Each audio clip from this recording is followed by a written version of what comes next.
viewers, and welcome to my channel. So there's something I really wanted to try. I found it the other day and I was like, oh, bread beer, or otherwise known as kvass. So we're going to be doing my version of it. So kvass is traditionally kind of a health drink. It's made with bread, some raisins, and then whatever else you chuck in there, and bread yeast. But I'm going to be doing mine different because, well, there's loads of recipes out there, so I'm hoping that this is actually going to be a bread beer. I hope. So to make my recipe different from pretty much anyone else that has ever made kvass, what I'm going to be doing is using the whole 450 grams, there was 500 but I had a cheeky slice because it's tasty stuff, of my dark brown bread / rye bread. Now I'm going to turn the carbohydrates in here into sugar, and I'm going to ferment that. I may have to adjust it a little bit because, well, it's a Russian drink, and up until 2011 anything under 10% alcohol was classed as a foodstuff, so let's go Russian. What I'm going to be doing is, instead of using amylase like I did in my rice beer experiment, where I took homebrewing amylase, the stuff they use to remove starches in wines, and I tried to break down the carbohydrates in the rice to sugar. Now this stuff really good at what it does, not so good at large amounts. So this stuff, gone. Instead, I went onto Amazon and I spent a whole £2. Oh yes, I bought a load of other stuff, so I got free shipping too. And I got myself these sachets, many of them. I've lost the rest of them. But these are called Still Spirits Alpha Amylase. It is capable of turning 4 kilos of starch into sugar that is fermentable. So the main bulk of my fermentable sugars is actually going to come from this whole loaf of bread. Should be fun. The great thing about this is that it can go up to temperatures of 85 degrees Celsius. I don't know what that is in Fahrenheit because that's just crazy numbers. So I will put it on the screen so you can see what it is. But this should be quite fun.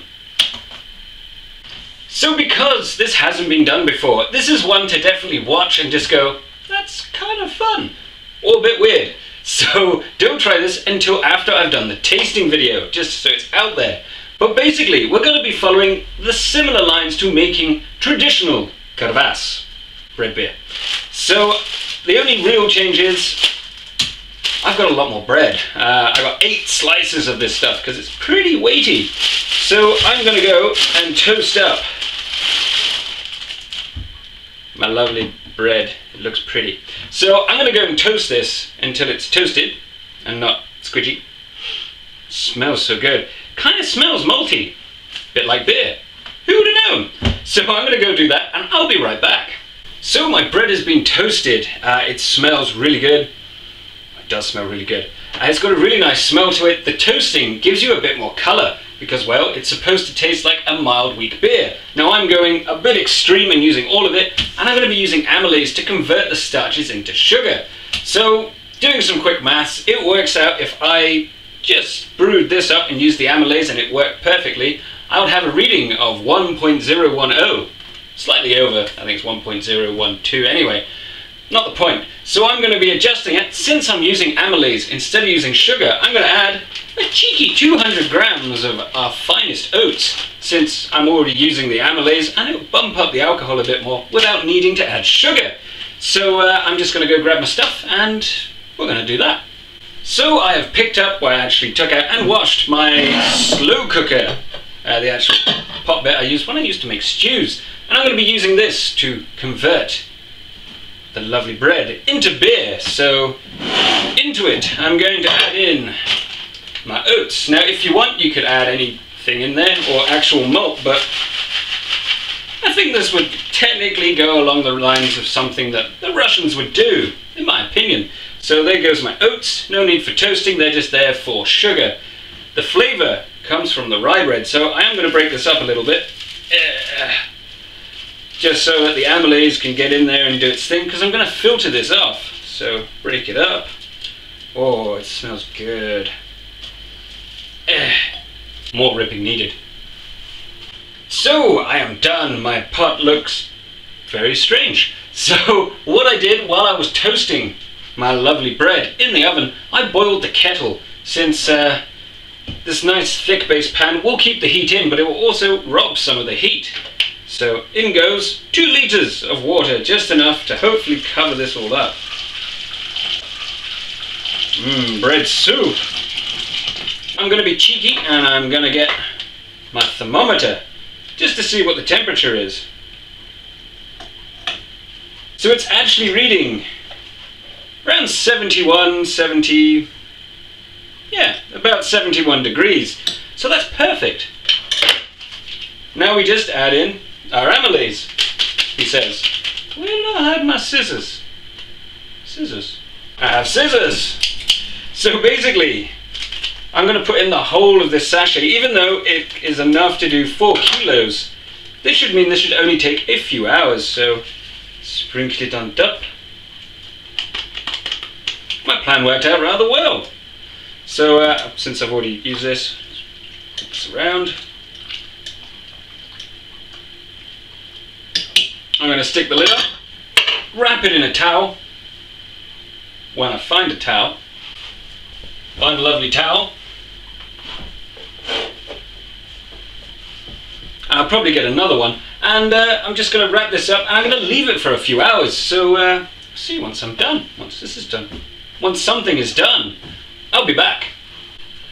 So it is the next day. I started this in the evening and it says to leave it overnight. Even though I didn't use the maximum amount of grains, might as well let it do its thing.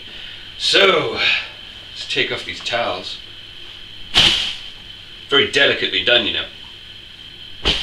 And let's have a smell. Ooh, that actually smells pretty good. It's malty, kind of smells like rye. It's good. But now we need to strain it because it's looking a bit like bread soup. So I've got myself a clean tea towel because, well, I don't have a big enough filter. And I've got myself a pan and a sieve. So let's strain this off. So it took a little while to, well, filter that through. The tea towel's quite fine. The liquid that was coming out was lovely and clear, but I didn't really have like 6 hours to let it drain through and then redo adding boiling water to it to really rinse through all those sugars. So instead I elected for a cheeky sieve, so it is cloudy, but at the same time it was much quicker. So on goes the pan. Let's heat it up and let's add our flavourings to it. So we're heating this up to kill off any bacteria that's in there because, well, it was left overnight and then was filtered and passed through lots of stuff that were clean but not necessarily sterilised. So I'm doing this step. Plus, I'm going to be adding in lemon. Now, I could add hops and that would just be a little bit too classy. So I'm going to add lemon in instead of adding citra hops because I like citrus. So, just going to take off some peel.